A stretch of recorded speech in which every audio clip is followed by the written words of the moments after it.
welcome to the Roundhouse and to week XX or whatever of futures. I've lost count. We're doing something novel. We're doing a lot of things novel this evening. The first of which is actually starting on time, which brings me to the housekeeping, which normally comes at the end of the preamble. But I'm going to do it first tonight. So the first thing is, you will have hopefully all read the sign that tonight is being streamed. It's being streamed for access purposes so that those who can't physically make the performance or have COVID vulnerability, etc., are able to participate.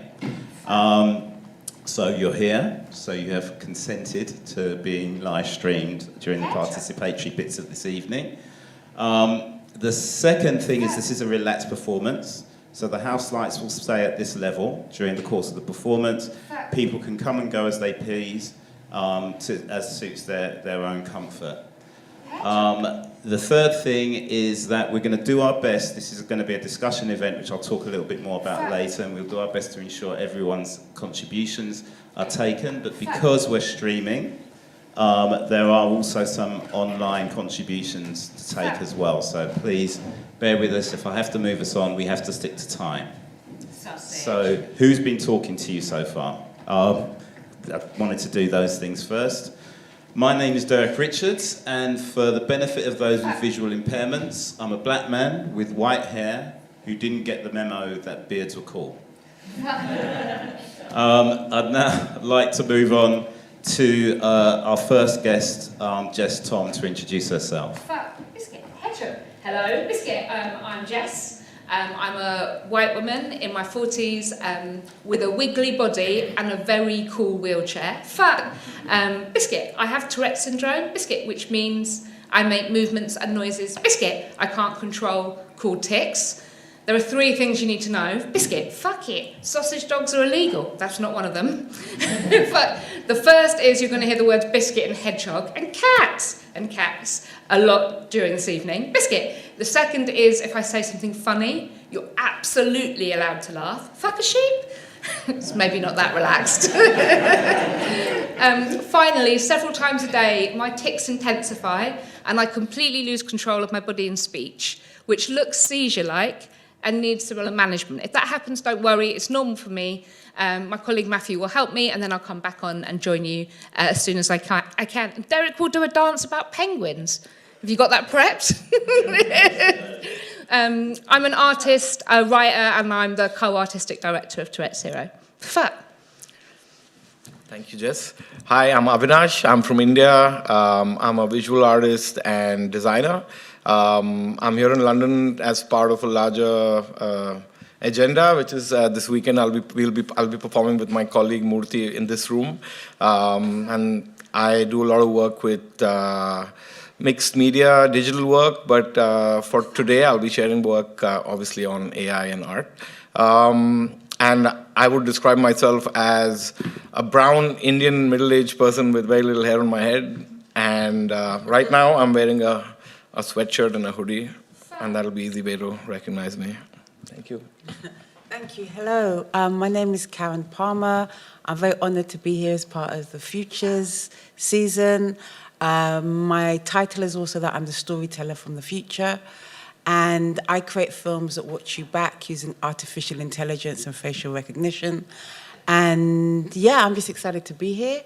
And to describe what I look like, I'm a white man. No, I'm not.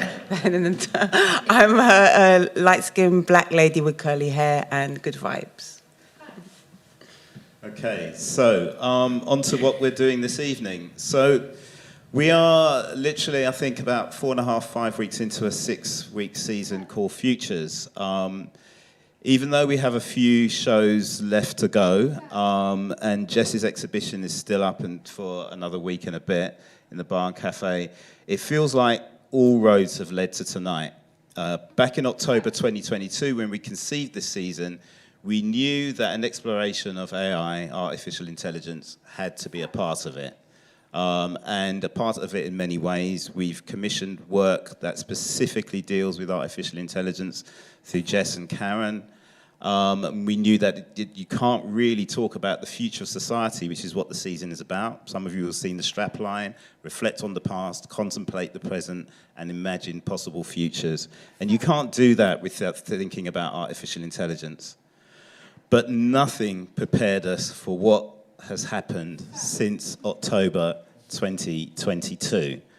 At that point in time, I myself, in my other role as an artist and an educator, I lecture at the Guildhall School of Music and Drama in digital design and performance, and myself and my students, some of whom are here tonight, have been experimenting with text-to-image generators and GPT-3 before it was used as the basis of ChatGPT. Everything's gone mad. ChatGPT came out, and artificial intelligence became a massive thing just as we were about, I think, after we opened the season. And since then, you know, last week, while Karen's Consensus Gentium interactive film and performance was here in this room for 6 shows over 3 nights, we obviously had that, as one Guardian journalist called it, unhinged letter from a foundation backed by a person that some of us might describe as unhinged. So here we are today, and our mission for tonight has been to kind of explore AI through the work of artists, to use that to stimulate a conversation. One of the things that we've been doing throughout this season is trying to think about different ways to involve audiences in conversations, and one of the ways in which we've done that is to kind of invert the whole premise and actually have artists and people on the panel pose questions to the audience. So what you're about to see is a series of presentations. Each of the artists, one after the other, will make a presentation, and each presentation will culminate in, I am actually going to stop because it's a relaxed performance. I'll let everyone come in. I'm not putting the spotlight on you, I'm just letting you get in. Good afternoon, welcome to Legoland. Please insert your sheepdog after the tone. So, Hedgehog. Hedgehog, biscuit. That's why you don't really start on time. Hedgehog. You might have to repeat, yeah. Shall we?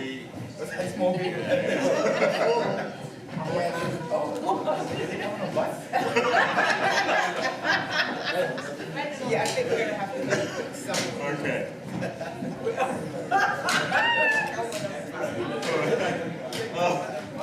Can you bear with me while I just confirm with my panel and see how much they mind about us rewinding? No, rewind. And start, rewind and come again, as they say. All right. Good afternoon, welcome to Legoland. That was the best. That was the most appropriate tick so far. Okay, I'd like to welcome the coach party. We're going to start again just for you. How special do you feel? Okay, so first thing we're doing is the house rules. As you walk through that door, I'm really hoping that all of you did, because there's a lot of you, saw the sign about us streaming this event this evening. We're streaming it primarily for access purposes, so that those people that can't physically make the event, COVID vulnerabilities and so on, can have access to the event. So reading that sign and walking through those doors, you consent to be live streamed to the world. Sausage. Secondly, this is a relaxed event, as you could probably tell, because we just started again just for you. The house light state is how it's going to stay. You can come and go as you please, hopefully you're not en masse, as to, you know, according to what suits your own comfort. This is going to be an interactive event, and we'll do our best to include all of the contributions, but that also means trying to include the contributions from those watching online. So if we have to move on to stick to time, please understand that for us. My name is Derek Richards, and for the benefit of anyone in the audience that's visually impaired, I'm a black man with hair, with white hair, and the joke on the end of it is that I missed the memo about beards being cool.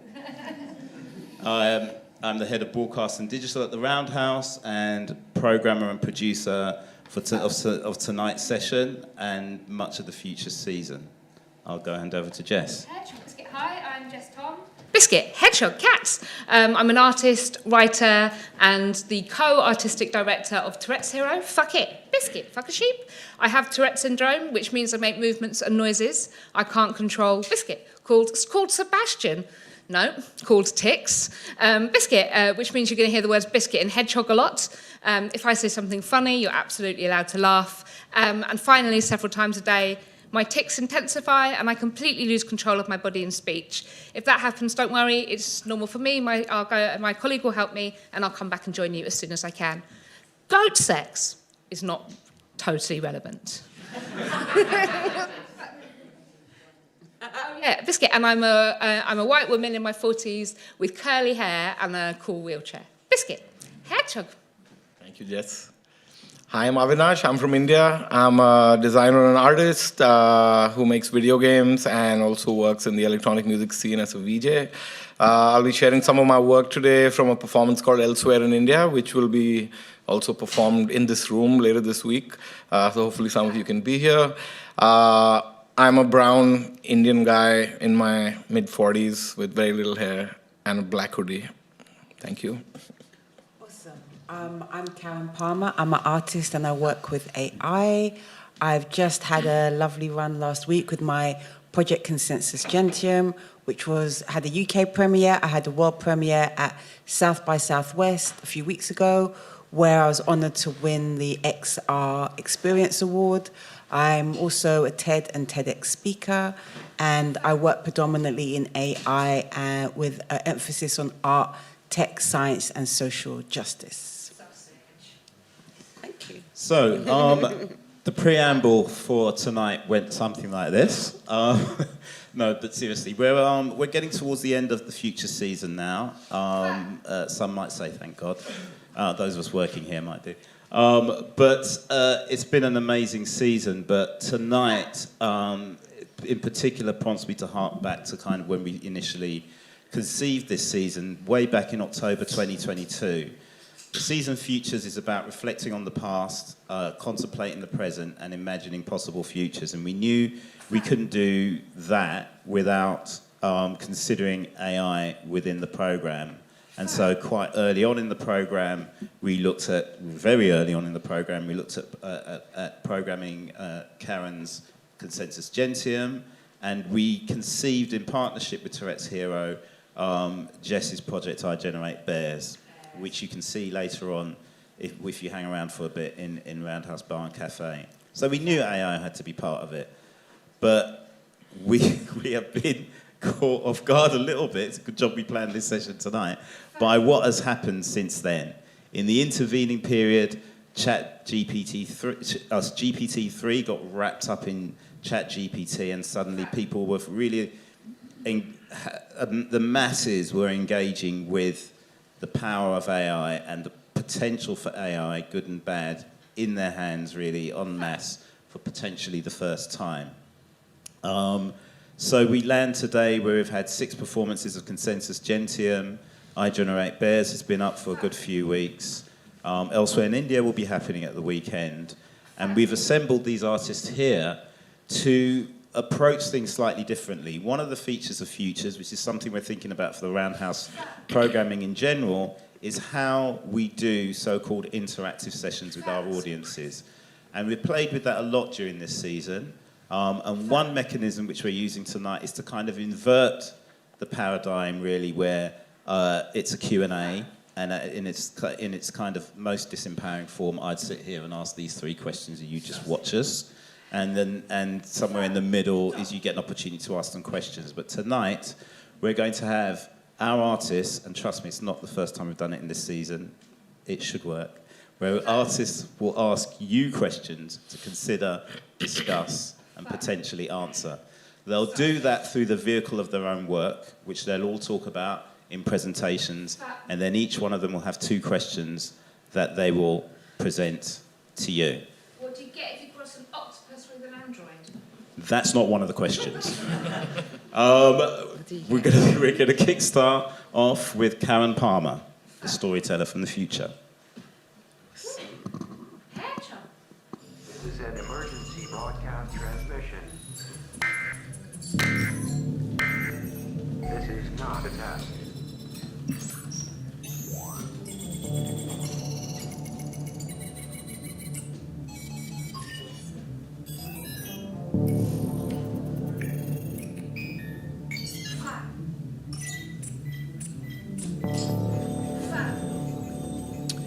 So I don't know how I'm going to break this to you, so I'm just going to give it to you straight. I'm going to tell you a story. I know it's going to sound far-fetched, but I am urging you to be open-minded. You see, your very future depends upon it. Because I have been sent back to actually receive some very important answers by some of the very people in this room. You may think this is just another Future Season event. This couldn't be further from the truth. This whole event has been created for me to just extract these very important answers from you today, as they are going to be fundamental to humanity. If you feel that you could be one of these very important disruptors from the future, I want you to pay extreme careful attention to the answers, to give me the answers. If you feel that you are confident you are not one of these valuable people from the future, feel free just to enjoy the evening. So let me just introduce myself before I go any further. My name is Karen Palmer, and I'm the storyteller from the future. I kind of get the sense not everybody is taking my word for the fact that I'm from the future. So I'm going to tell you something very dangerous I could not possibly know unless I've come from the future. So what I'm going to talk to you about is actually in the time where we currently reside, when it comes to something like your driverless cars, like your Ubers that they're designing for the future, the main consideration is safety. However, in the time where I come from, the only consideration is security. So if you were to step into a driverless car in the future, like an Uber, and the AI scans you and the AI determines that you have any outstanding violations against you, that vehicle will be turned into what is known as a temporary police transportation vehicle. And you will not be taken to a designated destination. Hell no. You're going to be taken to the local police station for processing. So now I hopefully have your attention and you believe that I'm from the future. I'm going to tell you a little bit about my work, and then we're going to have a conversation to try and find and discover these answers in the future from the people who have come back with me. So one of the projects that I originally created was a project called Riot. Riot, that's right. A film that watches you back. I'm not going to go on too much about this apart from it was very much inspired by Black Lives Matters and also inspired by global protests, social justice protests. What I'm just going to comment on about it is that that was my beginning of working with AI in 2015 and developing technology with technologists in terms of developing schematic AI systems and called neural nets, which are basically artificial intelligence version of a brain that we would develop as part of my R&D. And one of the most important aspects of developing this work was so that we could democratize AI by making it available open source to you, the people. So I'd have a film, and then on the back of the film would be constructed with AI, and I'd break away the film to give it to people because it was very important and fundamental for us to share this technology. Here is a link to that open source AI. Feel free to take a picture. However, be careful who you share it with, as this is the basis for the resistance in the future. So you need to be very careful that you share it with people that you trust.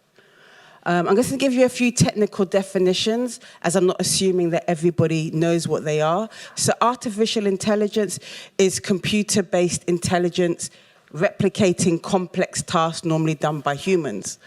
I call it something else. I call it artificial stupidity because it's basically where humans are teaching the computers what to do, and they're teaching it all the human faults as well. So things such as biased. Also, there's a terminology here, machine learning, which is really important because the computers get to the point when you're training it that after a while it starts to teach itself. Exactly. This is so now I'm going to just touch on something called tech bias. I don't know if, how many people in this room are kind of familiar with the term bias in technology or bias in AI? Okay, cool. Some savvy people in here. So it's probably hard for the rest of you to imagine what that might look like. So rather than explain it to you, I'm just going to show you.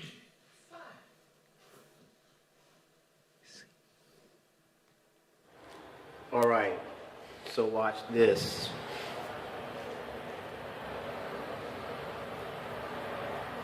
Black hand, nothing. Larry, go. Black hand, nothing. Larry, go. Racist mother sinks. So let me explain to you what happened, is that the algorithm that was built to create that system was trained on a series of information which was basically a white palm or Caucasian palm. So I could just kind of assume it was probably developed by a white person, and then it wasn't sufficiently tested on other palms of other shades. So it didn't then dispense the soap if your palm was darker than the ones tested upon. That is what is known as bias in technology, where it's not really designed to be used by other people than those who developed it. So you might go, well, that's quite funny, that's quite humorous, and it's only soap. What's the worst that could happen? However, a lot could happen, actually. All right. So these are some other examples of bias in technology. This is a system in America called the Compass system, which has been designed to support judges in terms of determining the length of a criminal once they've determined they are guilty. It was proven that this system is 49% more likely to give black men or people of color a longer sentence by taking the assumption that they are more high risk. The UK police had a very similar system where it wasn't based on class, it was based more, not based on race, but more relating to class. And in terms of my work coming from the future, in the future, we currently reside in an information age. However, in the time where I come from, it's an age of perception because man, woman, people realize that information has been doing us a great disservice and that it's really all about perception.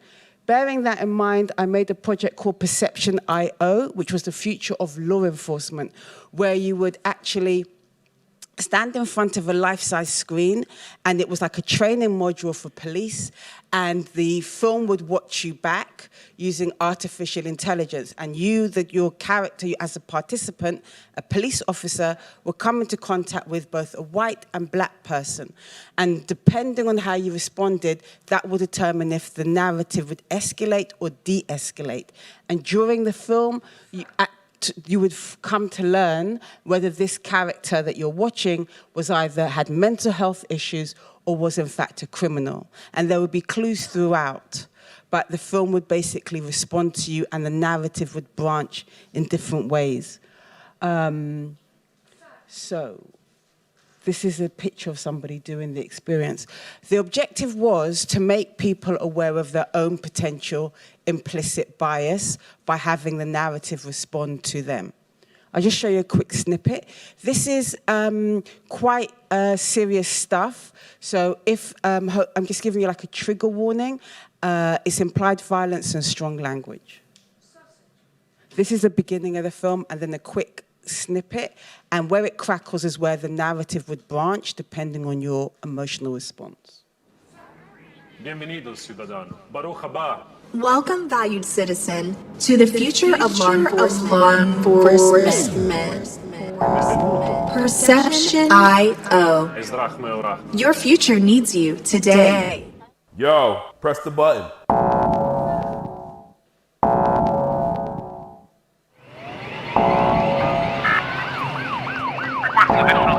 We have a 1031, shots fired, I repeat, shots fired. Dispatch is requesting nearest officers at 39th and 3rd Ave. Suspect is armed and dangerous. Sir, there's been a robbery in the neighborhood and you fit the description. I need your hands up. What the fuck do you want, man? Sir, What the fuck do you want? Calm down. Sir, do you have a piece of ID with you?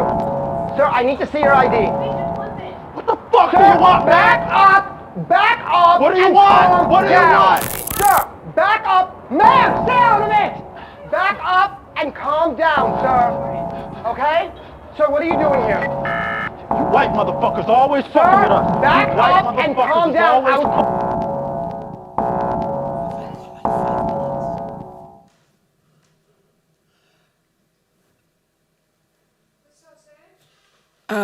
So yes, my work uses AI to make you conscious of your own implicit bias by reflecting how also implicit bias can be built into the by showing you your implicit bias. It's showing you how implicit bias is subconscious and that it can be built into all things around us, particularly network solutions. So after I made that work in 2019, and the very first case of a black man being wrongly identified by an algorithm was in Detroit in 2020. So my work is kind of just showing what's going to come into the world as I'm a research-based artist. Robert Williams was misidentified by facial detection cameras, and he was arrested for misidentified as being a burglar, and was arrested on his front lawn in front of his 7-year-old daughter, and was put in prison, and they were all quite traumatized. So these are the kind of implications of this software with bias if it goes unchecked. But hey, it's not just black men in America. I don't know how many of you remember, or if it affected anybody, the postcode kind of scandal with regards to education during COVID, where the students' predictions by their teachers was put to one side as they took on the predictions by the AI. But the problem is that it was increasing the grade of certain people in more affluent areas and decreasing the grades of certain young people in more inner cities. And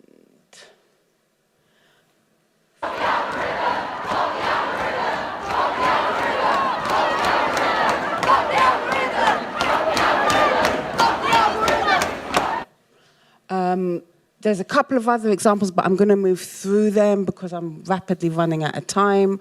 But that's a quick case about in the Netherlands, where there was a benefit scandal and people of different ethnicities were accused of, ethnic minorities of benefit fraud.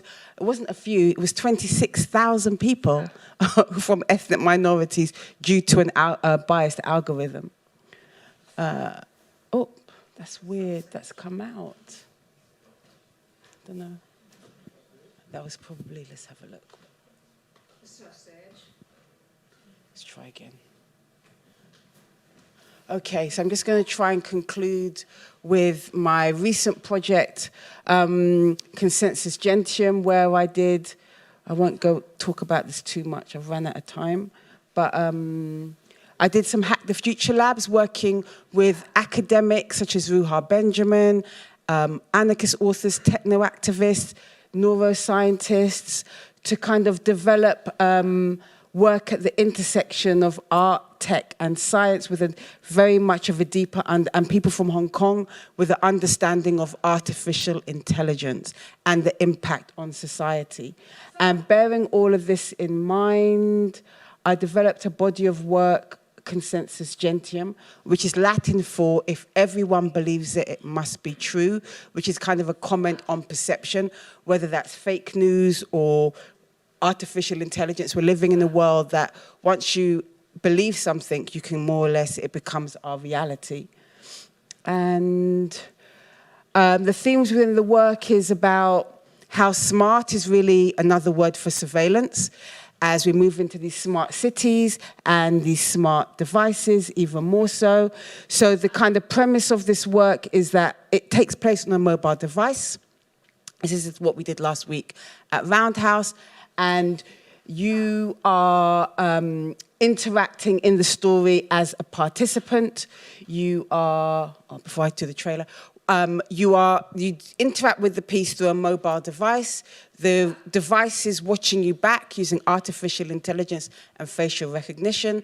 You're going to come into contact with various characters, and you have an objective to visit your sick nana, but you have to prove your compliance to the state, because we're living in a near future world after several pandemics and global warming, and after the cry to defund the police, where there's a network of AI all around us and we have limited mobility. So to have that extended privilege of mobility, you need to prove that you're a compliant citizen. And that is done through AI. And that is done through your smart device and the front-facing camera within the context of the film. It will monitor your emotions and determine, give you certain options within the film, and it will branch in real time to measure, as I said, your compliance or dissidence. So I'm going to play a quick trailer. I'll play a quick trailer. Please remain where you are. Authorities are on their way to discuss this matter. Gay scream pop. You have been declared an enemy of the state. Yes, so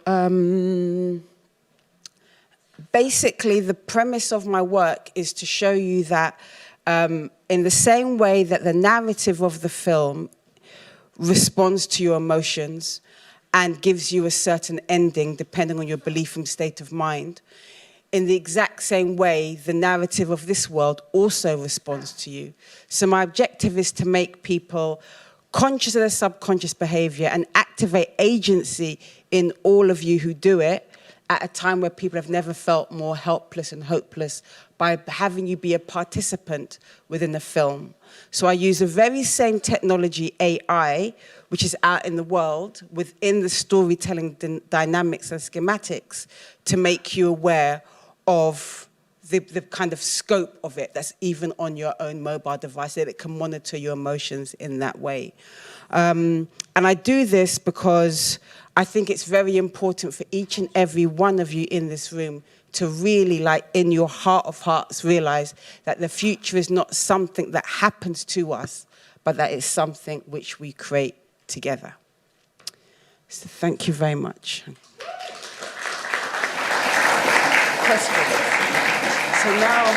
So I have two questions, and these are particularly for everybody in the room, but particularly for the ones who came back with me, because I don't remember all the answers, and that's why we agreed to congregate today on the 4th of April 2023 at Roundhouse, so that we could collectively remember and we could move forward with these objectives. So my first question is, how can we democratize AI and make it more accessible to we, the people? Okay. He's going to be the first one to catch the ball. And I need to keep an eye here as well. Don't be shy. Don't be shy. We've come very far from the future. We haven't got much time here tonight. Over there.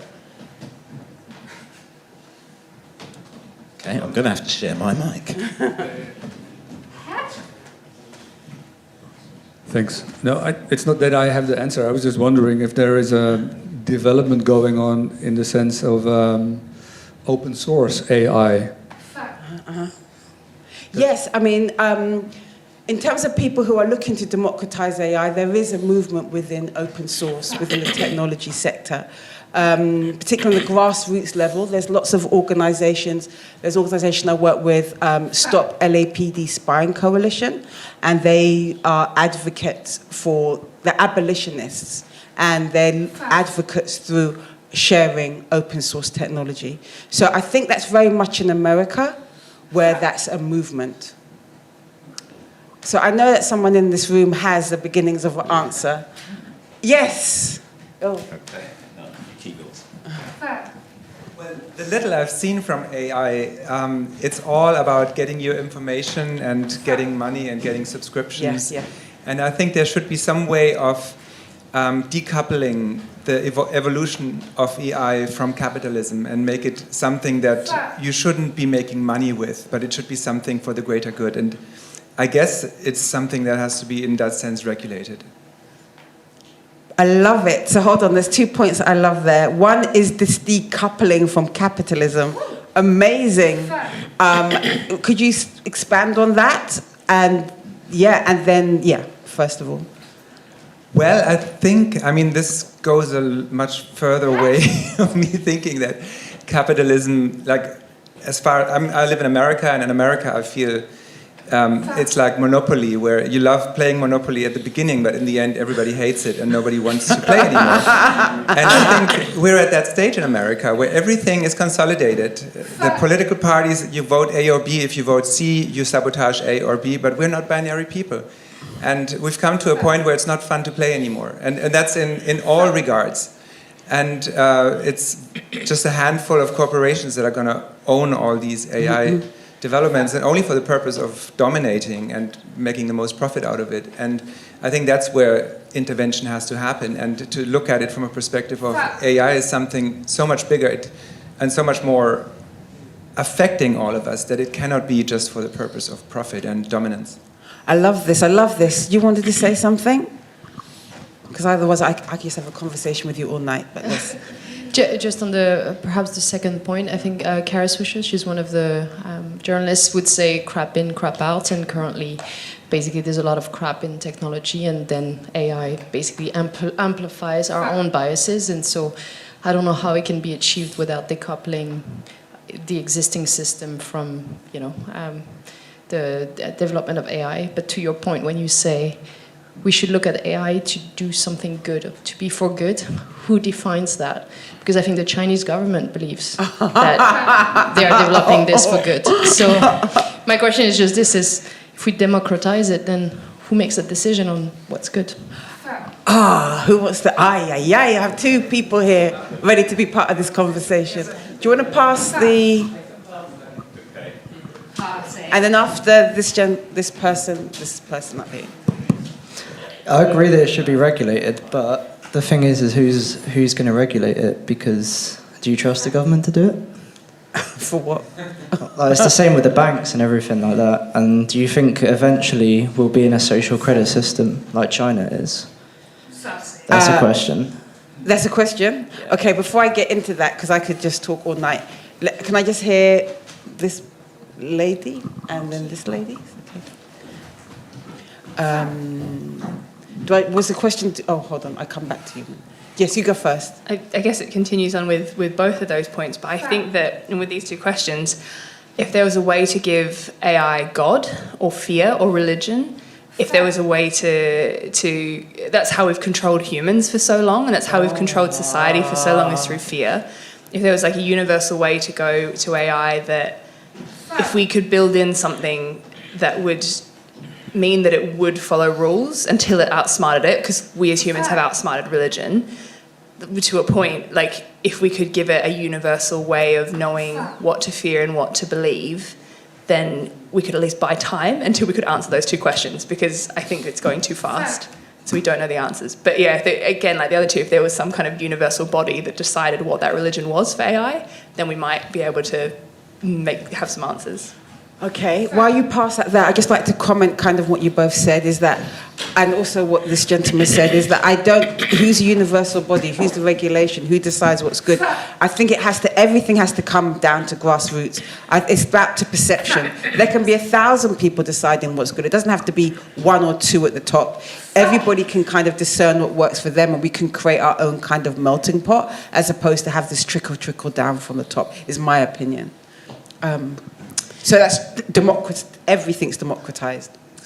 Just so on the second question about if it's possible to minimize or eradicate bias, I think the answer has to just be no, full stop. But I think it's a really interesting question in terms of where our society is going. Because you were talking about your work where it's all about the individual and tracking their emotions and things like that. And it made me think about Google Maps, and that not that long ago, if you wanted to get somewhere, you had to find a map, and then you had to kind of work out where you were in relation to others. Whereas now you just have your dot and that's you, and you are the center of the universe, and it's the same with AI. And so I wonder if there's a way of thinking about what does society with AI mean? Like, how do we think of something bigger than an individual with AI, whereas in fact we're just dealing with billions of people's individual biases? Like, how do you even imagine that? So I think the question is about what is that social thing that we can make positive with AI as opposed to an individual. I love that.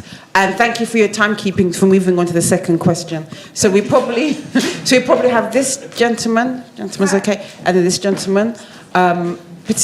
I loved everything you said. I agree 100%.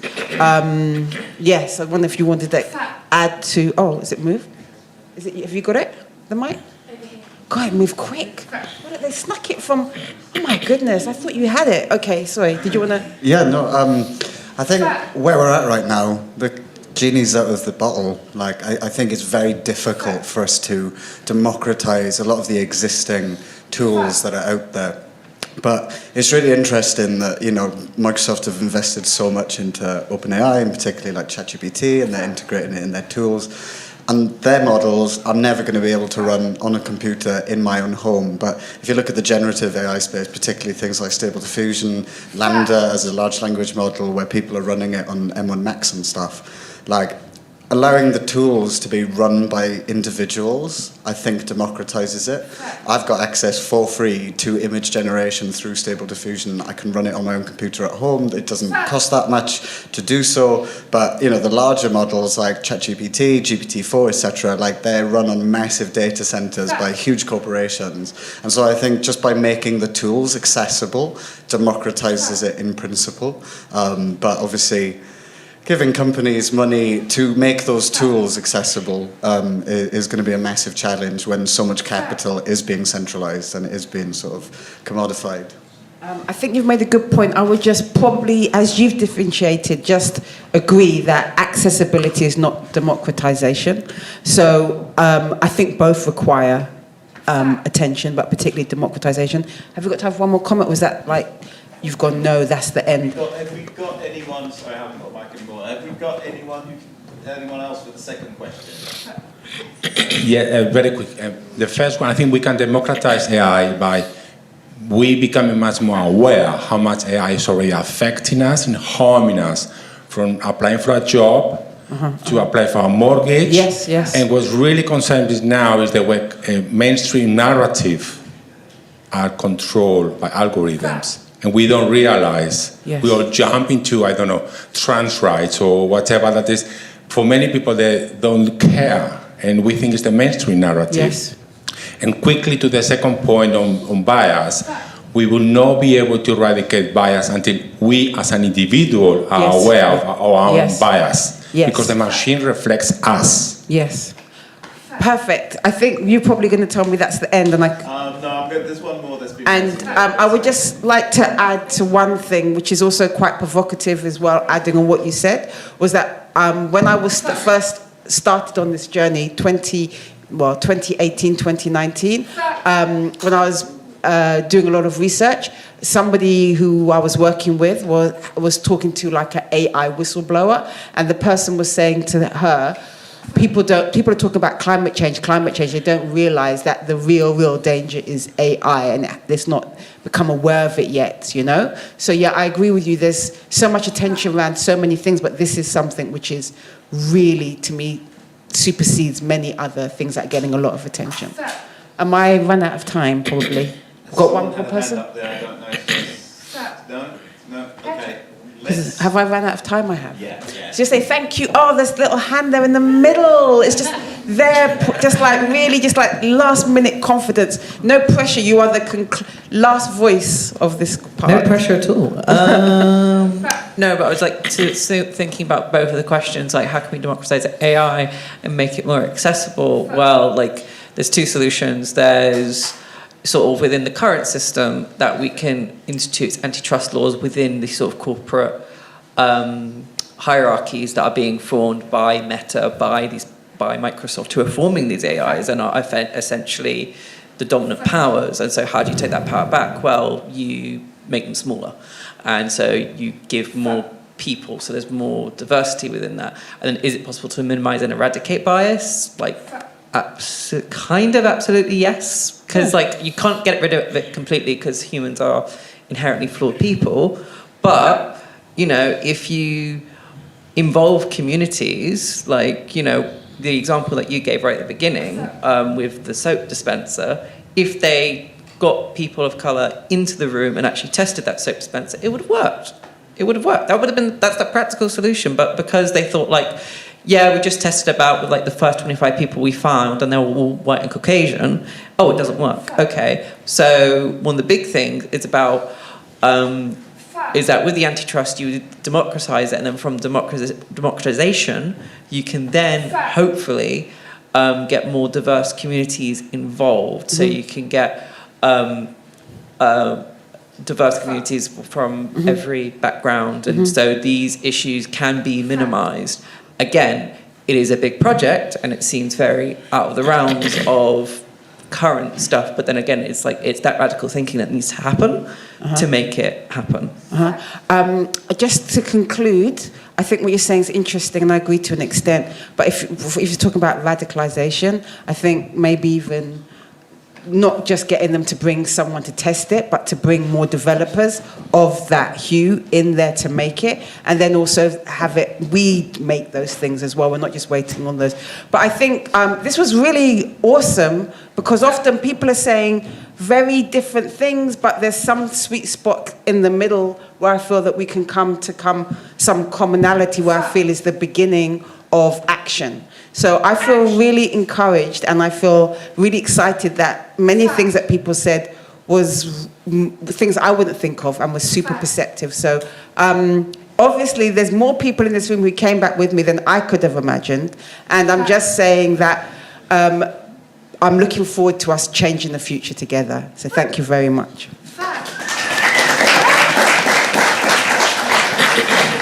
Thank you, Karen. Well, we got off to a flying start there, didn't we? It's so funny, you know. Every time I do this, I wonder if it's going to work. Don't know why. Next up, we have Avinash, Kumar, the middle-aged Indian guy. Oh, sorry, it's Jess. Next up, we have Jess Thom. Hedgehog, fuck. Great. Hedgehog. Biscuit. Hi, I'm Jess. Fuck. I live in a body that doesn't follow rules. Biscuit, and it's worth saying that a lot of what I'm going to say is going to be a surprise to everyone, including me. Fuck, because it always is. Fuck, so if we can have the next slide. I'm also not controlling my own slides because I can't control my own arms. So we would go through very fast or in a very random order. So Daniel is very kindly operating the slides for me, I think. Hedgehog, biscuit, cats. So I'm going to just start. Some of the slides, all the slides I'll be showing are either colourful, digitally drawn prompts for me, or some photos and images, and I'll describe them when I get to them. Biscuit, any text will be read out. I fucked a sheep. Didn't do that. Hedgehog, biscuit, cats, sausage, biscuit. So I've had tics, the involuntary movements and noises I make as a result of Tourette's since I was a child, biscuit. But as when I was in my early 20s, they began to intensify, biscuit, and have a bigger impact on my life. Biscuit, and as they intensified, biscuit, I found it increasingly difficult to do certain things, both because of my body and because of people's reactions to the way that my body and brain worked. Biscuit, and I also I felt this fear creep in. So fear of me, my own fear of my unpredictable reactions and how people would respond to me, and other people's fear of me. And I was finding this process really difficult to adjust to. Biscuit. And then I had a conversation with the co-founder of Tourette's Hero, Matthew. And Matthew described my Tourette's as a crazy language-generating machine, biscuit, and told me that not doing something creative with it would be wasteful. Fuck. And I was able to hear this sentence in a totally new way. Every time we talked about Tourette's before, it had ended in tears. Fuck. But this conversation ended with that sentence, and it took root and transformed how I thought about my body and my experiences, and was the starting point for Tourette's Hero. So we worked together to create Tourette's Hero in 2010, a creative organisation that works across art forms to use Tourette's as a creative catalyst, and to campaign for a more accessible and socially just world, and particularly centre disabled people, people's art, thinking, and ideas. Fuck, hedgehog, biscuit, cats. At the very start of Tourette's Hero, one of the very first things I did, biscuit, was that rather than ignoring my tics and pretending they weren't happening, fuck it, biscuit, which was never very effective. In fact, I started writing them down, and we kept an archive of all of the things that I said as vocal tics. Biscuit, some of my vocal tics are really standard, like biscuit, hedgehog, cats. In fact, some of them are really surreal and collide ideas together in ways that I would never have imagined or thought of consciously. In fact, we have over 6,000 tics, vocal tics, in our archive, and we invite anyone else to make artwork in response. In fact, so one of the ideas at the very heart of Tourette's Hero is the idea of recording and valuing the output of my unusual neurology and sharing it with other people and inviting people to use it as a creative catalyst. In fact, biscuit, I've got two examples of early ticked images, biscuit, that we were sent. So if we have the first one, fact. Next slide, please. Next slide, please. Fact. Stuff my mouth with pencils was the tick. And this is a drawing by Rat Boy. And it is on graph paper, and a line drawing on graph paper with a man with 66 red pencils in his mouth. I counted them all. Fuck a sheep. And the next one is capital letters talk to themselves at night, an illustration by A Bird, two capital letters asleep under a patterned bedspread. The idea that we could have the same starting point, that we could send things that I'd always thought of as a problem out into the world, and very, very different responses came back. Biscuit, hedgehog, cats. Tourette's Hero isn't just about visual art, though. We also make lots of performances. So if we have the next slide, fact, biscuit, we have a production image from our first stage show, biscuit, backstage in Biscuitland. Fact, and backstage in Biscuitland came about as a piece of performance because of my lived experience and the difficulties I was having accessing live performance. I had a particularly difficult experience at a theatre in London where, despite loads of planning and preparation, I was still asked to move at the interval and sit in a sound booth separated from the rest of the audience because of the noises and movements that my body was making. And I sat in that sound booth next to a sound technician who was doing a crossword, and I sobbed. I absolutely sobbed. Because it didn't just talk about that experience at the theatre, it's like I don't have the right to be in public space in the same way as anyone else. My experiences can only happen if they don't impact on other people. And in that moment, I promised myself that I would never set foot, biscuit, in another theatre again because it was damaging to me. That wasn't a promise I kept.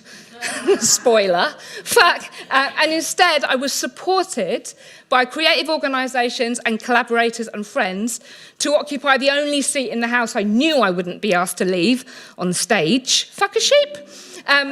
And create a piece of art about the invisible barriers that exist in the world, that lots of people, if your body and mind can follow rules, if focus does look like being still and quiet, you probably don't think about people whose bodies can't follow the rules. But just because that exclusion is happening without people seeing it doesn't mean it isn't happening, and it doesn't make it any less brutal. Fact, but I'm really excited by the potential of artworks to draw attention to some of those barriers, to start conversations, and to imagine solutions together. Fact, biscuit. Biscuit, the next image I'd like to show, if we have the next slide, Biscuit is a photo of me in my blue and white superhero costume and my mask with flappy ears at the South Bank Centre as part of Imagine Children's Festival. Biscuit, and this is an event we did called Heroes of the Imagination.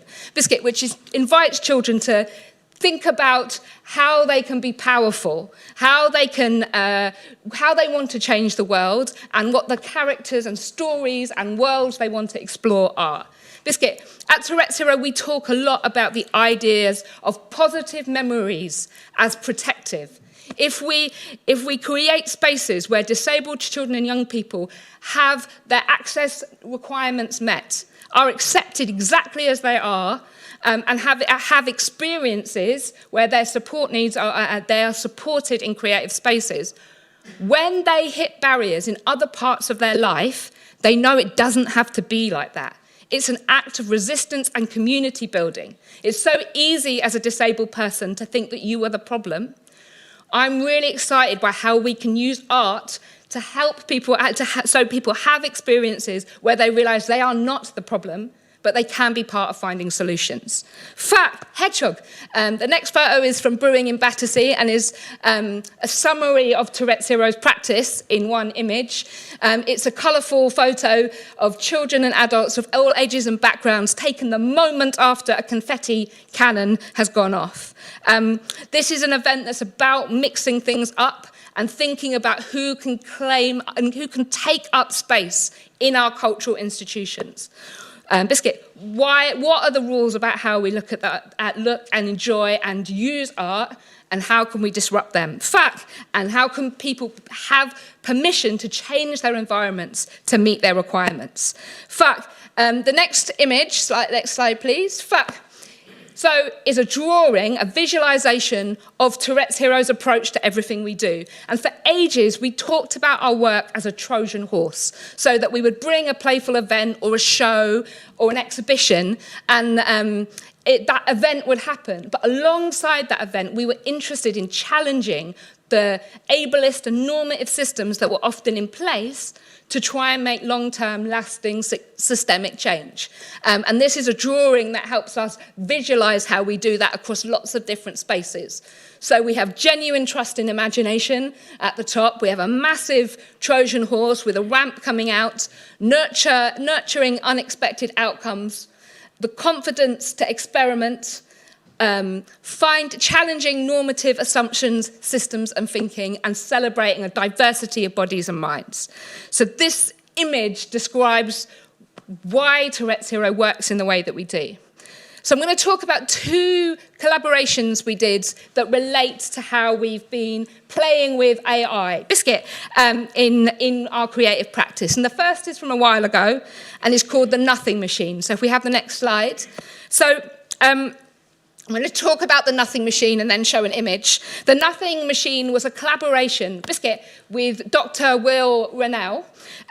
Will is our Director of Research at Tourette's Hero, Biscuit, and we're not interested in medical research or that type of research. We're interested in understanding how the things that would make a difference in disabled people's lives. We're interested in understanding the ways we think about disability and the ways that we can change that, and how we can, and the tools and the ways that creativity and practical change can be applied. So lots of the research we're interested in is practice-based research. So we collaborated with Will in 2015 on a Nothing Machine, Biscuit, which was essentially a set of, we developed a program, a software program. Will did the software, I did the doing nothing. So Biscuit, it basically looked at me with cameras and with webcams, and the idea was that every time I did nothing, every time I was completely still, it would take a picture. I thought I did really well at being still. I didn't. So if we have the next image, Biscuit, basically, these are visualizations of the process as we were working on it, where it was looking at my body, Biscuit, and the idea was that we would generate images taking a picture every time I was still, and the idea of 10 minutes of nothing, and how actually each of our nothing, doing nothing, isn't really something that exists, and all of our nothing looks different. And that was the first collaboration with Will. That's relevant because Biscuit, Will and Matthew were both key to the I Generate Bears project, which is available to look at in the Roundhouse cafe and bar. So if we go, I'm going to chat to you about I Generate Bears. Fuck it. I generate toffee eclairs. I mean, I don't do that. I wish I did. Fuck a sheep. So I Generate Bears was a collaboration between me, Will and Matthew, and between several different AI softwares and programs. Matthew and Will selected ticks from our archive of over 6,000 ticks. I was not part of that selection process. They selected the ticks. Fuck a sheep. Then they put them into DALL-E 2, AI image generating software, Biscuit, which made images. Those images were then described by Azure, Biscuit, and I was then given the text of the description, which I then did a drawing for. Those drawings were then described again by Azure, and then that text was fed back into DALL-E. So the idea was that there was this chain of collaboration and responses, Biscuit, which include both both chosen creativity and automatic and spontaneous creativity and and AI technology. So it was a conversation happening between all of these different ways of making, thinking, and generating. Fuck it. Biscuit. Sausage. I love Peterborough.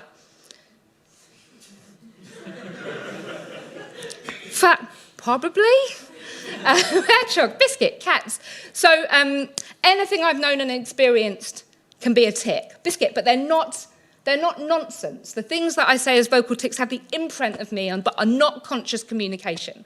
And so they were an interesting starting point for generating images and having these chains of creative connections. So I'm going to show 2 examples of these chains. We made 8 sets in total.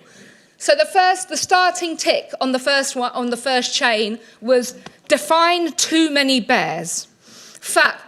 There's the DALL-E 2 images on the left-hand side, which is someone with a lot of bears behind them looking slightly sketchy. Biscuit, the next image, so I was given a person with the hands on the face in front of a group of stuffed animals. So I had no idea what tick that had originated from, and I created the central image. We gave that back to Azure, who said, human hands, colourful background, pattern. And the final image from DALL-E. This chain could carry on indefinitely until, with some things, and the bottom one is a good example. So imagine surfing in a crayon factory. I got diagram. I did a diagram of diagrams, which then generated an image description that just read diagram. So obviously there are limits to that process. Hedgehog, Biscuit, cats. One of the interesting things about this process for me was how it related to my experience living with tics. Often when I say a tic that is funny or surreal or people laugh, I don't feel like I can claim any ownership of it because I haven't intentionally created it. It's the product of my brain, but then can I claim it as my own? In fact, I have this real conflict, and I think that those questions about authorship are present in AI in similar and confusing ways. Biscuit, fuck a sheep. I've got 2 questions that I would like to ask you about. So the first one is, in a world that systematically privileges normative minds, bodies, and experiences, how can we use AI to help shift ableist perspectives in favour of more socially just ways of thinking? I experience assumptions about my body and brain every single day, and I feel the weight of those assumptions. Biscuit, how can we create AI systems that challenge ableist norms? Any ideas? Fuck a sheep? It brought some thoughts that I think there's a couple of people in the room that I've already had with, but I'm going to restrain myself and be the chair. And look for the first hands to go up in the air. Sausage. Only questions about Alan Hansen? That's a very niche subject area. Fuck it. Fuck. Hedgehog. Fuck. Fuck. Just joking, it's not about Alan Hansen. In a world of systematic privileges, how can we help ableist perspectives in favour of more social or just ways of thinking? So a lot of it is just like employing and listening and literally just giving people with all disabilities like a chair at the table, or just allowing them to verbalise and say like, basically just say like, hey, how is this ableist? How is this inaccessible? I think a lot of it needs to go into sort of ideas around like, thinking about like disability justice and thinking about how in ways that disability justice has sort of revolutionized and led to the American, what's it called? It's called like the Americans with Disabilities Act, ADA there. So we have that, and then also thinking about how, and then here in the UK we have disabled people protected under the Equality Act of 2010, and sort of I'm thinking a lot about the law, I know, but then how do we put those systems into more social ways of thinking? Because even though we do have the Equality Act and we do have legal requirements for businesses and for workplaces to say to make reasonable adjustments, that's all down to the HR department about like, is a chair that costs £200 worth the time to get for you so you can actually work for our company? Is making sure that you have a system that makes it so you can work? Like, it's about sort of deconstructing and not making like disabled people a burden, basically, and reconstitutionalizing what a disabled person is, and actually saying like, actually they're just someone who needs other stuff that isn't necessarily widely accessible, and it's up to everybody to do that. Basically, we've all got to be better allies. That's the tweet version. I think one of the things that's interesting is when you talk about disability in tech, people are often trying to use tech to solve the problem of disability, so the problem of impairment, to fix bodies and minds, not asking how we can create spaces where a diversity of bodies and minds can be themselves authentically and can use tools equally and creatively. And so any conversations that I've really seen about AI and or other forms of tech and disability are all about solving a perceived problem, often a problem defined by non-disabled people. And I think it's much more interesting to me, and I suppose what was interesting to me about the invitation to participate in I Generate Bears is about how can we collaborate creatively, how can we use involuntary language and spontaneity in the very complex ways that our brain works. Trust me, I have a very, very deep lived experience of how weird our brains are. In fact, if you live with a brain that's constantly trying to undermine you in ways, then that's such a weird experience. It also really opens my mind to the complexity and to the potential and to the radical sort of creative spontaneity that's possible. Fuck it. Fuck. I'd love to hear from Matthew because fuck. Thank you. I've got to accept that I'm quite closely linked to this project, so I have thought about these things quite a bit. One of the things that I think was really interesting when we were working on this project and we were getting these images from DALI 2 was the fact that it was that in terms of representation, when there were people represented in it, there were people of colour that just came up automatically without that being a descriptor of that person. And that felt kind of encouraging from a kind of representation perspective around diversity of background. What didn't happen at all was anybody with any visible disability coming up at all. And that to me is where you start to get this really interesting thing about how representation, whether it's through AI or anything else, how representation starts to shape our ideas of perception, as what Karen was talking about, and because how those images of representation normalize our expectations of what reality is. So we often talk about living in a normative supremacy, which is effectively saying that a normative body and mind is given the precedent over every other type of body and mind through all culture. And I think the more you look at it from that perspective, the more light it shines on that reality. So I'm always interested with stuff to do with AI, about how you can actually question and reverse engineer prejudice and bias by observing it through what AI is doing, checking it, and then taking steps backwards from that to understand how actual human bias works by observing the bias of our AI. So that's just a thought anyway, but I do think that the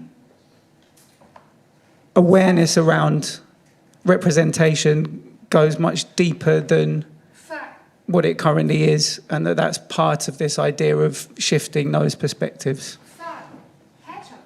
And maybe if we have the next question, my second question, which was how can we collaborate, how can we create collaborative partnerships with AI to more deeply understand the nature of human spontaneity and unintentionality?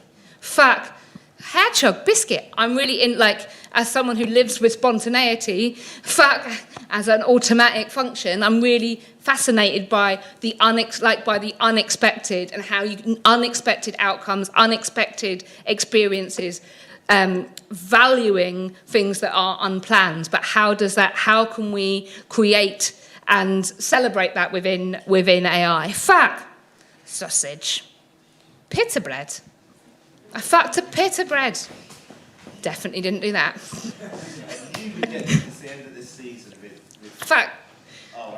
Yeah, I'm going to weirdly contribute. I'm sorry, but no, I'm actually a volunteer with the Roundhouse. My day job, and apologies, this sort of harks to question one, but my day job is actually as an architect, and I actually have a specialism in theatre design, really specifically.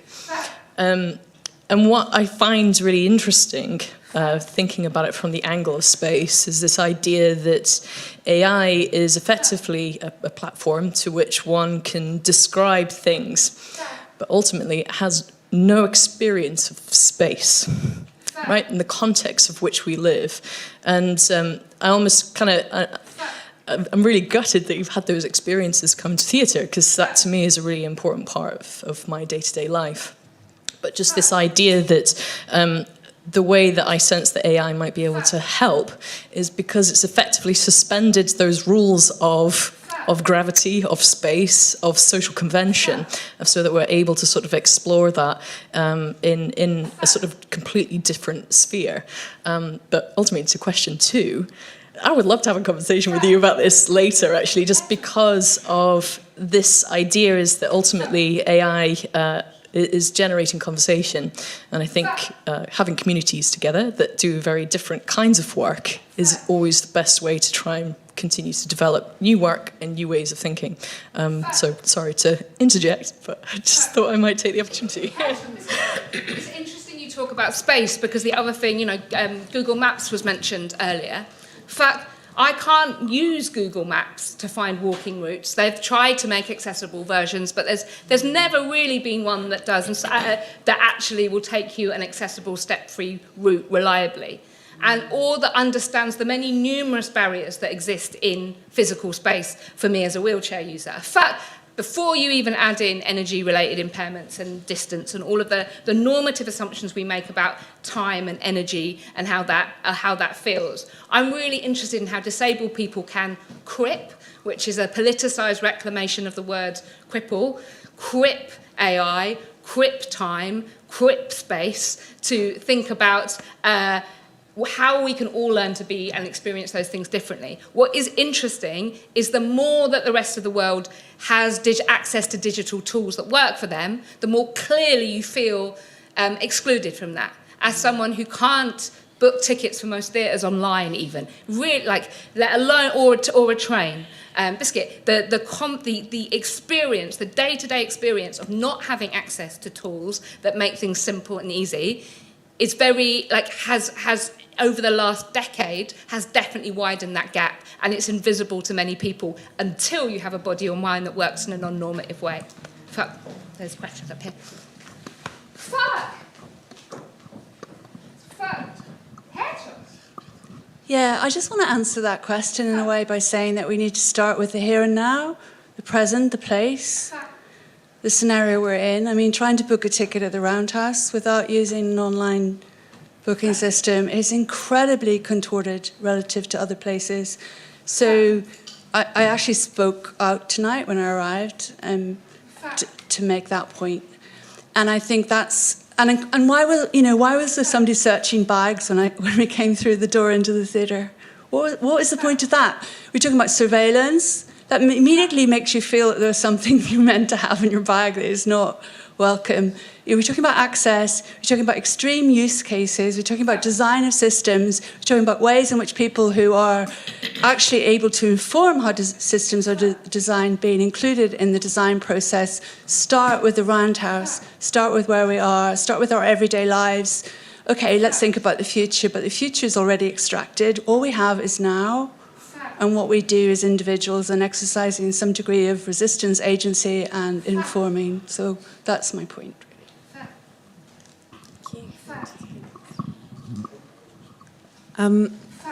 Yeah, I just wanted to say, I mean, thank you. And your questions are amazing. They're very thought-provoking, and I have nothing to say about them. But I just wanted to say that your project reminded me of something I worked on recently, which was doing descriptions of visual artworks. And I did this workshop with a group of artists, and we described visual artworks. And what was fascinating about it was that everyone started at a different point and ended in a different point. And it was where we looked, and some of us, well, me, I kind of described everything around the edge, and then eventually was like, oh, it's a picture of a person, and but only brought that in at the end. And that experience is making me think about AI more generally, as a result of this conversation about what you were saying earlier about perception and where we choose to focus, but also just made me think of the different ways in which we view things. So I don't have anything to say apart from that. I love how you said that the disability is considered a problem, but really there's always a positive side to it as well. And you use that to create something with it. I'm a songwriter, and my mind's usually a big jumble. I'm sure if I get diagnosed, I have something. But it's helped me through my whole career reassemble bits of words in new ways that... And I think sometimes not being normal, not being predictable, that's what makes us human. And I think AI tries to work on the predictability of human behavior, which I think is not a given. That's where we need to be careful that we're not all predictable. Definitely not. Okay. Bonnie can bring me back to mine. I'm going to have to move us on.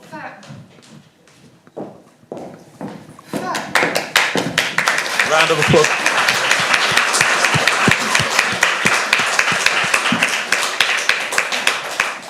Okay, I'm really sorry, Avinash, because you're under some serious pressure now, mate. That was absolutely fantastic, and now. But it's going to be amazing, I promise you. So I'll now hand over to Avinash Kumar. Thank you. That is a pretty tough act to follow. Thank you, Jess. That was really enlightening presentation and talk. I think I learned a lot of things. Thank you. In the interest of time as well, I'm just looking at the time. So I'm going to rush through a little bit. Apologies for that. I'm Avinash Kumar. I'm represent Antariksh Studio, which is a studio based in India. We make games, performances, and kind of try to make some media arts. Currently, and for the last maybe 3 years now, we've been working on 2 projects. One's a video game called Antara on the left, which deals with the colonial past of India in the British rule, where a mother and her son are trying to travel across India, trying to find these secret flying vehicles and trying to do that before the British Air Force does. And the other project's called Elsewhere in India, which is also the reason for my trip to London right now, which is dealing with the future, and it follows these three characters, and I'll tell you a little bit more about that. What is common for both these projects is, of course, beyond the kind of use of video game engines and new technologies in media arts and so on, they both try to amplify our multicultural heritage and also try to promote video games, the use of video games to create non-violent, hopeful, and educational entertainment, which unfortunately is quite a rarity today. So I'll focus on the project Elsewhere in India. This is essentially an audio-visual electronica performance looking at this idea of AI for cultural good. The character here is the protagonist Meenakshi, who is a cultural cyborg, and through her experience of being a cyborg, we explore this idea of AI and what it could mean. There are two sidekicks to her character in the story. That one of them is me, and the other is my sonic partner Murtovic. Both of us will be performing later this week. And the project in general is looking at this idea of Indo-futurism and looking at it through the very playful lens of remixing. Murthy and me both come from the Indian electronic music scene, where obviously remix is a big part of how these professions have evolved, so to speak, over the last maybe 2 or 4 decades. And the characters in the story remix instruments, technologies, and archives in and around the year 2079, when culture itself is almost dead, and only fragments remain of what we classify as culture today. So the three characters essentially, go around this kind of post-dystopian India, where all the smart cities have been shut down and not much remains, and they try to collect these fragments, and they also try to visit essentially what's left over of museums and archives, and through that they kind of like assemble this kind of an adventure together. There's a little bit of just a quick view. I'm just going to browse through it a little bit, but just to give you a quick sense of the characters. So again, this is built in the 3D world, and all the stuff that I'm going to show you after this, which is a focus on the 2D aspects of it, so to speak, through AI, is in some sense set inside this world that you're viewing. And these are some of the museums that they're going through. It's essentially what you might call a digital heritage project, and really looking at how Indian heritage intersects with, modern culture of today and future cultures of tomorrow. As a live performance, we've been traveling a little bit. We were recently in Australia at the Adelaide Fringe. We're playing this weekend, like I said, and that's kind of how the gig looks, just to give you a quick view of it. I'm just going to play a little video from a festival in India where we performed. So the gig comes in 2 flavors. One flavor is this one, which is at a rave. The other flavor is inside this theater, where it's a sit-down performance. But it's essentially drum and bass, but with an Indian kind of twist in terms of music. And visuals, you saw the game engine stuff, but what you're seeing on screen as well, there's a whole lot of like AI-driven animation.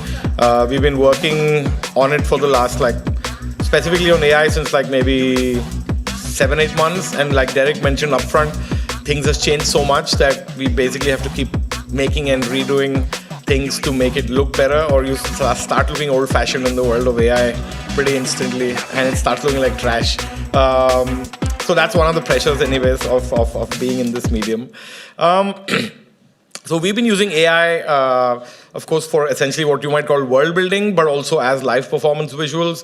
A big part of this is also to, essentially think about being in India, trying to create a project that amplifies Indian culture, and then looking at a medium like AI to kind of express that with, and also understanding deeply that these are also two very opposing forces. One can easily argue that AI is an extremely flattening kind of mechanism that might drive away all joys of culture, all joys of texture, all differences, like Jess was talking about. It's the antithesis of differences in some sense. And at the same time, these are the tools that we have today, so how do you repurpose them? So what you see on screen are, again, just a quick glimpse of some visuals. There's some ChatGPT stuff going on at the background. And I guess in many ways, the project is trying to be recursive, so to speak, where you're trying to use the thing to defeat the thing and to make something positive out of something that has a lot of negativity associated with it. And then I'll show you a little bit of how all of this kind of comes together in the coming slides as well. A big part of this exploration is really working with archives. What you see on screen is our 3D models.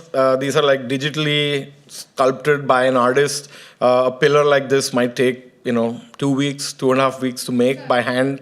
And the skill level required and the devotion required is not very different from what was required of the original carvers of objects like this, which India is littered with. India is also littered with all of this stuff in a way that no one knows who made them. There is this kind of phrase called the anonymous craftsperson of India, and that's because no one really knows who made any of these objects. In fact, for a little tidbit about Indian sculpture is that for all the temples that are there in India, only two small sculptures exist which show sculptors in action, which is very different, for example, when you look at the European kind of history of painters painting themselves, painting, sculptors being carved as sculptors. Only two remain in India, and two exist, and which is a fascinating glimpse into the idea of the anonymous craftsperson. And AI is no different, and therefore, in many ways, we are talking about the anonymous artist when we talk about AI. And I find it quite challenging and interesting to do a project where these objects are made by hand, and then it takes like 5 seconds to make something else. And increasingly, text to 3D, text to video game, text to everything is already a possibility, and it'll continue to be so. Just a quick sort of comment on what kind of work we do with museums. So what you saw in the previous video on the top row is from a museum called Dakshin Chitra, who we've been working with for the last 2 years, looking at how to digitize their collection with both hand sculpting, hand digital sculpting, as well as photogrammetry or 3D scanning. We've also done some work with the VNA, which I'll just show you, which is a self-initiated project. We've partnered with the British Film Institute, and I'll be sharing some examples in the coming slides. And we've also been looking at a whole lot of public domain references to make, for example, these musical instruments, which is again part of what we've done ourselves. So in terms of remixing archives and using AI, this is a great example. On the top left is the original sculpture. It's a very famous Chola bronze, one of the most iconic kind of sculptures that exist in this genre. And the rest of them are like really quick, 5-second long interpretations of a steampunk layer on top of the same kind of object. Again, it is like absolutely fascinating and amazing what the tech can do. Again, depending on who you are you looking at it from the ethical lens, then it's a nightmare. If you're an artist who's kind of wanted to do this but has never been able to do anything like this or doesn't have the skills to, it can be an ecstatic dream. And I think it's important to live in both those opposing realities to kind of truly understand the force that we're talking about. Again, another example of pushing it a little bit more further and pushing it a little bit more further. Again, that's the top left. This is a sculpture of Nataraja, the god of dance, or the manifestation of dance and spirituality together. I also like to point out that that dance is a very important, Indian classical dance is a very important part of both our projects. Besides many collaborators, one of our key collaborators is a dancer called Jayalakshmi Ishwar, who's also my mother. She's a very famous Indian classical dancer, and both these projects actually owe their genesis to her and her storytelling, and we continue to work with the dance form. So, something like this, in some sense, is interesting for me because in the real world where we work with my mom and drum and bass, this is kind of what's happening. In some sense, you are creating this new aesthetic, which is, in this case, is ancient bronzes and steampunk. In the case of my reality, it's me being a VJ from the electronic music scene and my mom being a 75-year-old practitioner who can hold her own and defeat electronic music any day she wants. This is again an interesting example from the VNA, trying to convert the population. I mean, this is again a very important sort of set of images, really expressing the paradox of like colonial India in some sense. It's part of a larger collection called Castes and Occupations of South India. It's a very famous series of paintings which also represents how the British in some sense divided and ruled one of the key tools was that of classification, and the classification of the Indian population into castes and occupations, being able to paint them, being able to represent them with all their accessories which define each occupation as a couple, in some sense led to the ability to understand how to colonize India. So kind of to take that and to kind of recolonize the art itself through these kind of steampunk depictions, it's kind of like exciting in some perverse kind of way, but it's also like beautiful in its own way. And it also kind of helps you understand how that, a big part of what might give a sense of humanity and life and character to AI art might still be the culture that is embedded in all of us. And unfortunately, a lot of this culture, especially in India, only remains in archives. And a lot of those archives are in British museums. So it's kind of interesting. I mean, I guess there's a lot to unpack in there, but I think I just wanted to point out that AI is made better by humanity. And while there is a point of view that looks at AI as a kind of a leech, which kind of, leeching off like human expression, it can also be a companion in some sense. And there can be ways in which you can find longevity for human culture, because humans themselves do not seem to value human culture. When we look around us, you can see in all our actions that humans are most probably much worse than AI is to culture and to society and to the world around us. And therefore, it's important to find a partnership, or at least that's kind of what we're trying to explore in this project. Again, very interesting example of jewelry, just how you could take an iconic piece of Indian jewelry and give it a little bit of a steampunk, cybernetic kind of a twist. I want to focus in the next few slides on our ongoing work with the BFI. Again, these are just kind of experiments that we're also sharing the gig. Sorry, it's a little trouble with some of these videos. Yeah, so this is a very simple colorization. Again, nothing fancy, but the fact that this is not from the file they gave us. This is from a YouTube link that was put online onto a cloud server. In about 5 to 10 minutes, you had a completely colorized 9-minute film, which is just pretty crazy and insane to even think about what it means just in terms of the basics of archival, or the basics of like essentially reinterpreting archives with color. This is an example of, again, taking a small clip, the original on the left, and on the right is an AI remix, which is trying to like essentially add a layer of kind of watercolor mixed with a little bit of cell shading, like cartoons, for example, but essentially trying to take this idea of a watercolor treatment to an old film.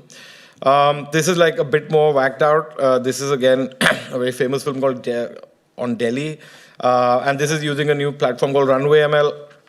It only allows you to do 3 seconds right now, which is why it's changing every 3 seconds. I basically had to cut the film into 3-second parts, convert that into 3-second loops, and then stitch it back. So it's a little bit like choppy. But again, like super exciting in terms of just the tech, and it kind of shows you the extent to which we are reaching very fast. And I'll show you some other examples from Stable Diffusion, where you can see it's very choppy, which is very familiar to people who might be seeing stuff online. But here you can see, the closeness of the remix in some sense. I mean, the smoothness of the remix, but also the extreme divergence of the remix from the original. This is an interesting example again from the same film, which on the top right is a watercolor one, but on the bottom right is a Japanese woodcut. And here you can see that not only are the anatomical nuances changing to that of a Japanese kind of face, for example, but also the sari is becoming a kimono. The background architecture is becoming pagodas. And that obviously is like scary at some level, however exciting it is. And then some more examples of the Japanese woodcut to a film from Delhi. Again, just pretty amazing, just in terms of what this tech can do. And here you can again see it's very like flickery, but like the previous example I showed you, that's just a kind of a technical constraint, so to speak. It will be solved maybe in the next few weeks, literally. Okay. The other thing that we've been fascinated with is, from the point of view of like archives, is also this idea of is idea of reimagine histories, and so can you like create your own archives when those archives don't exist? So we've been looking at various things around, like obviously we also make video games, so kind of looking at characters from like historical past of India, again characters that you never really see in films and stuff. We've been working on this kind of speculative cyborg timeline, looking at if cyborgs and robots existed in India in different eras, then what would they be doing? If they were useful, for example, to society, what would they be doing? They've also been looking at a history of turntablism, but pushed back a lot more, and of kind of musical hardware, so to speak. And what if like people on the street in India already had all of this stuff much before the West? Again, some more like interpretations of this, because also we're interested in music culture, and we're making music which is remixing old stuff, so we kind of want to, again, in the spirit of being recursive. We've also been doing a history of video games in India, so looking at how video game parlors, video game arcades might have existed. And a big part of this is also, in some sense, looking at like how do you use AI to decolonize certain ideas that that video games existed much before in India than the UK or the US. Like we had beautiful arcades with unbelievable machines in the 1960s, which no one heard about. We continue to have some amazing, like pinball machines, even though the rest of the world has forgotten pinball. We continue to do so in heritage towns around India. And we've been making robots for a long time. We just didn't hear about it. And in the same way, same breath, we also are quite interested in speculative futures. So what happens from today onwards if robots are introduced in Indian healthcare, for example, on the left, inside clinics, these kind of clunky, whimsical robots like they might be in India. And what happens even further when cyborgs and robots attain human form? How do they protect what's left in 70 years from now, 80 years from now? We've also been looking at the future of transport in our story, hovercraft. Again, as a lead woman character, we also get to represent women in different situations, which again, often even Indian media doesn't in the current situation. So there is this idea of more enhanced representation for people, future forms of transport, these kind of, again, future musical devices inspired by a mix and match of all the stuff that came before.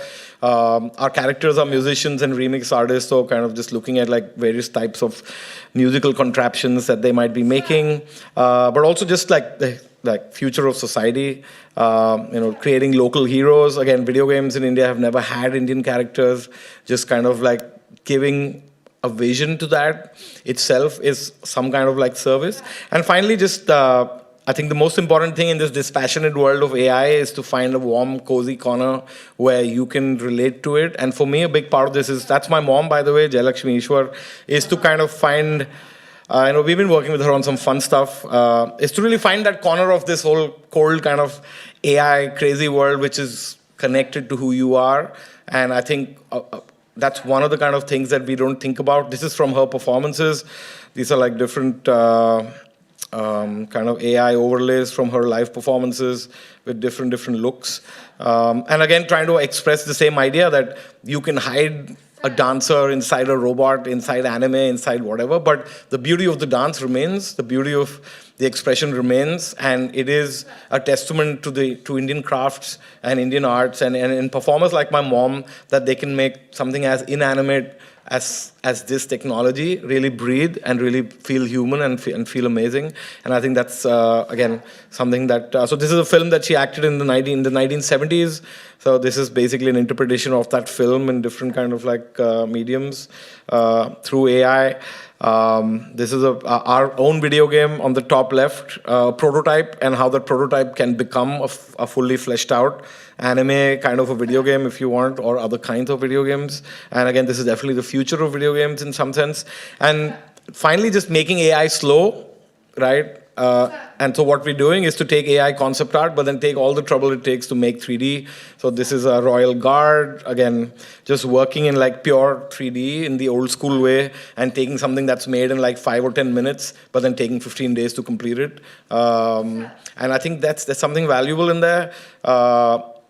and I mean, of course, there's a job of a concept artist that just went in doing this, but at the same time, it's important to understand that the 3D person who's doing these typically would never have agency about the concept art. So what we did to take away this idea of what happens to the concept artist is to essentially give the 3D artist a whole lot of concepts and let him be imaginative, let him be the concept artist, let him express his agency in a way that games today actually do not. Like international AAA, the best video games in the world are unfortunately made by digital labor around the world, especially in India, who have no agency in creativity, and most of the creativity comes from the US or London.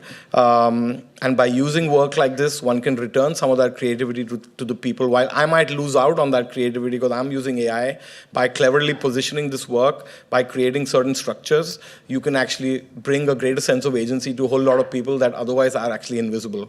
And so that's kind of like what we're trying to do. I won't get into the lessons here. I'll just get to the questions. But I just wanted to bring one point, which is that, since design thinking and all of this stuff became like super trendy for the last 2 decades, divergent thinking had become the mantra that how do you come up with new ideas, how do you come up with cool ideas and ideas and so on. But the fact is that today there's too many ideas, so what you need is actually convergent thinking, like how do you take a decision when there are 100 damn concepts and there are 100 more at the click of a button? How do you take those decisions, and how do you bring down and distill life into meaningful packets when everything seems completely meaningless in the face of AI?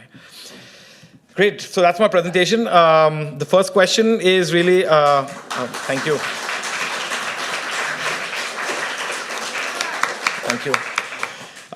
So the first question is, how might we speculate on new economic models for spreading the benefits of AI in art and culture?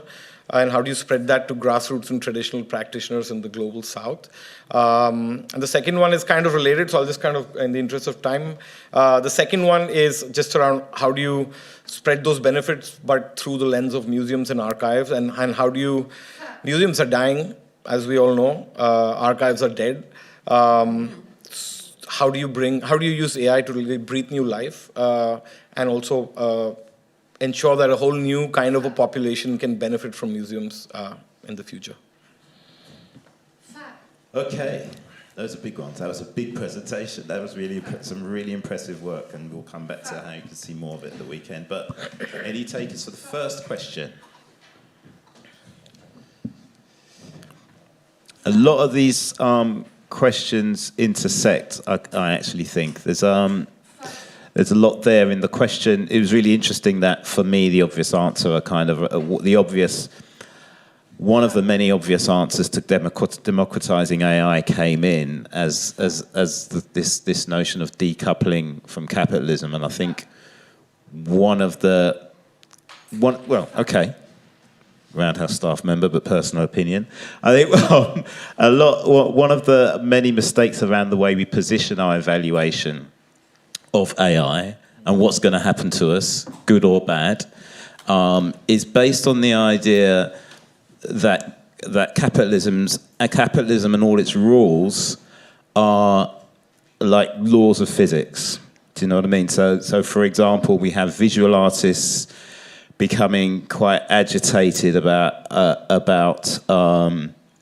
their fundamental right to kind of copyright their work without actually recognizing some very recent history around intellectual property being a construct, and a construct that was invented so that it could work within capitalism, where we have this kind of relationship between wage and labor. But right now we're seeing in Ireland, for example, an experiment to bring universal basic income in for artists, which could be a way in which we live in future, for example. And then that kind of removes the need for that, because some of the arguments around creativity are not very logical arguments. And actually, interestingly, hearing Jess earlier on, could potentially be ableist arguments that say that creativity is a mechanical function as opposed to a conceptual function. So coming back to Avinash's question, there is a real intersection here, which is kind of, we're at a point, and it's kind of a driver for some of our speculation in the future season, is what new economic models can we imagine, and then what then could we potentially do with AI, I think is an interesting point. Don't know if I've helped anyone there, or whether I've just kind of hogged a few minutes, but any takers on those?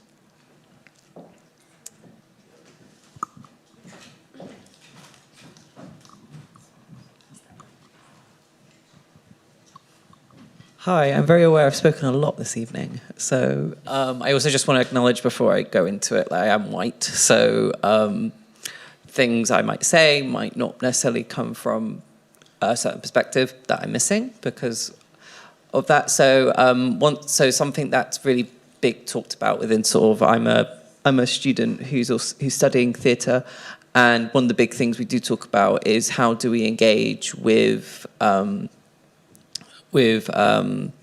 people who aren't necessarily encouraged to join like the traditional theatres because it's here in the UK it's very much viewed as quite dominantly by white people and dominant by men and dominant by cis people. So there's all these sort of barriers, and I think one of the big sort of things is about sort of, and I think what's really powerful about your work is like showing that there is like an uplifting future, and showing that there is like it isn't just like, oh, we've been colonial, like, oh, we've been oppressed, oh, we've been this. It's like actually we have ways to determine our own future and our own destiny within these spaces, and using AI and using video game and using media to really sort of galvanize that ideas. And it's really powerful. And I think to sort of try and think of socioeconomic models, one of the big socioeconomic models I think you could do is like a lot of it I think is sort of, it needs to pertain from like community. And I think what's been quite cool about at least in the past like 20 years is like self-funding through like Kickstarter and through crowdfunding, and the communities who actually like want to see that. And again, that can be tougher and tougher as you go up and when you need more and more money. But that, you know, that's a sort of the future where like there's the democratization is kind of through basically our money, and like how can we spend that and how we should put it towards the projects that we want to see in the world. And I think with the sort of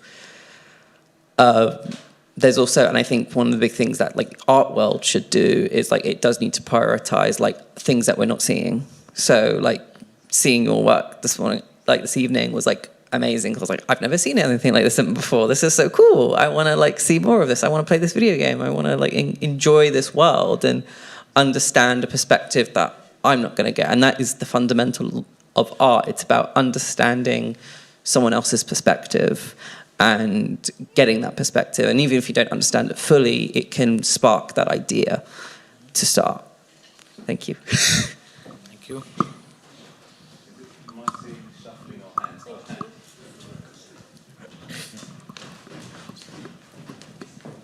I'm getting applause online, but I'm hoping that person's not using the wrong emojis.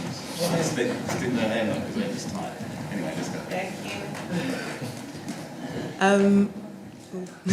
For question one, I just wonder if, I mean, wouldn't it be amazing to live in a world where it was impossible for anyone, like it was banned across the world for anyone to make any money off AI? Like just full stop. And just how interesting would that be? That's just my question one. And then in terms of question two, that's such an interesting question. I used to work at the British Library, and I was always staggered that there were 150 million items in the collection at the British Library. Most of them will never see the light of day, and most of them are just paraphernalia or things that they had to collect because it was a national resource. But also how little is seen, because it's the curators who decide that, and that in turn has all these other things that happen to make those decisions. So, I mean, wouldn't it be amazing to just open those up to people in new ways, I think, and to create not Google, because we don't want to use Google, but a search platform where people could search archives and interact with them in really interesting ways, and just explode these whole notions of who's curating it and how, or just ask more questions about that, perhaps. I know that's all happening already, but it's just really exciting. And thank you for your presentation. It was amazing. It's been really interesting. Thanks. Thank you. Hi, hello. Maybe there's something about fun. In answer to like both of your questions and also all of the presentations, like I'm not saying that Karen's presentation was a lot of fun, but something about the way that you used a game to draw people into the conversation, and the fun of the illustration and the way that that allows us to have these conversations, and maybe some of the fun that we're having right now together. People want to have fun, and maybe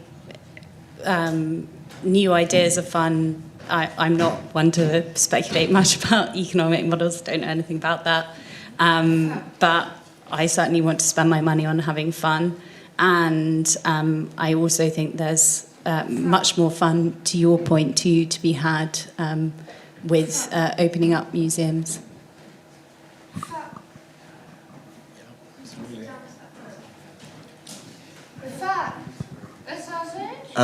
Yeah, I think there's one really specific answer to question one, which is sort of like leveraging decentralized currencies and things, particularly like using blockchain technology.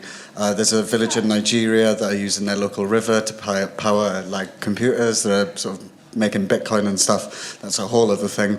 But on question two, it's a very similar answer to what I said to Karen at the start, which is making the tools accessible. So at my community in Wales, they've sort of handed out iPhones to like primary school children, and they're using photogrammetry to scan local cultural artifacts and things, which, 10 years ago, you'd need really, really expensive LiDAR scanners to do. But by making the technology accessible through just an iPhone, which again is still expensive to a lot of people, but it democratizes and gives that power to sort of, to capture your community, to capture your heritage and to archive it. And those are primary school children using them. So imagine what we can do if we give LiDAR scanners to adults. It'd be really, really cool. That's my answer. Thank you.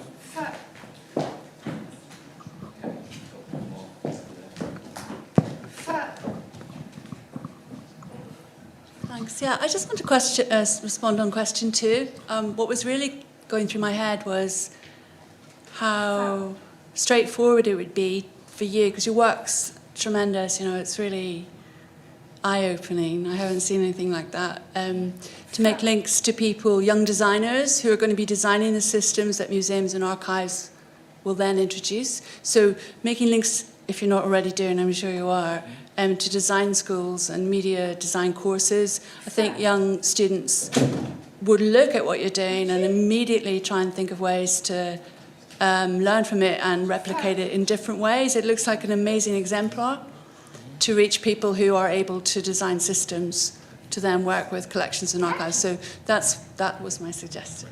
Thank you.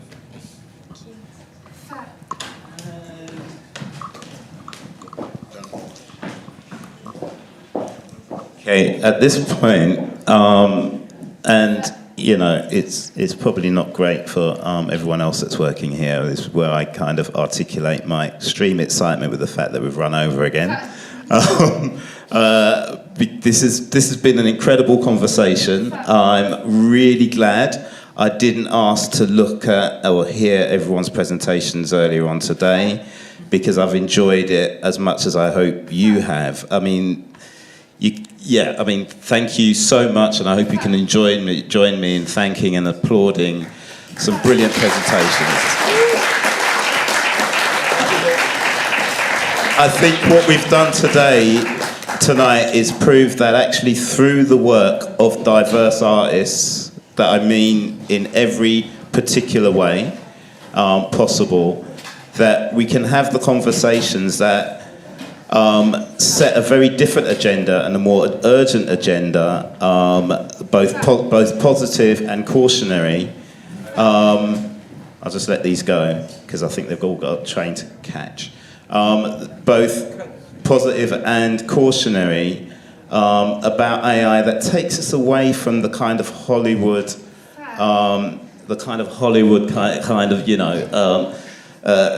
sensationalism around the robots are all going to rise up and kill us. Do you know what I mean?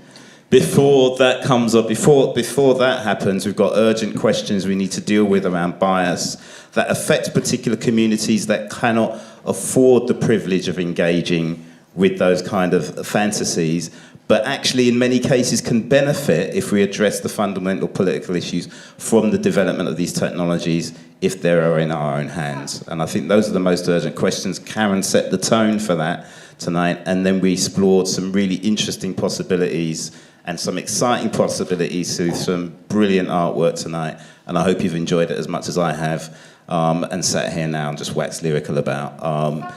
I think the bar's still open for a little while. Have a look at I Generate Bears, and some of us will be out there a bit shortly to chat to you. Thank you for coming. Good night.